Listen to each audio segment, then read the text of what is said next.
Penyanyi asal Amerika Serikat sebut Indonesia jadi tempat sampah dunia. Penyanyi asal Amerika Serikat Azealia Banks baru-baru ini menyampaikan rasa geramnya dan menyebut Indonesia sebagai tempat sampah dunia. Rasa geram yang disampaikan Azealia menandai kepeduliannya terhadap kesehatan masyarakat Indonesia karena telah menjadikan Indonesia tempat pemberhentian sampah dari seluruh dunia. Azealia juga menyuarakan jika Indonesia sedang membutuhkan bantuan dan sorotan global.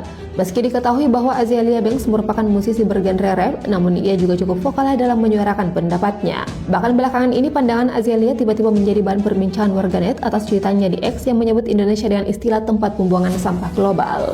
Faktanya Indonesia memang tercatat sebagai salah satu negara yang kerap menjadi tujuan akhir pengiriman sampah dari luar negeri, terutama jenis sampah plastik dan kertas. Lebih lanjut, Azealia juga menyampaikan kekhawatirannya terhadap kondisi kesehatan masyarakat Indonesia yang menurutnya terancam akibat paparan limbah dari berbagai penjuru dunia. Meskipun terdengar kasar, pernyataan Azealia sebenarnya lebih dimaksudkan sebagai kritikan terhadap praktik global yang menjadikan Indonesia sebagai lokasi pembuangan limbah.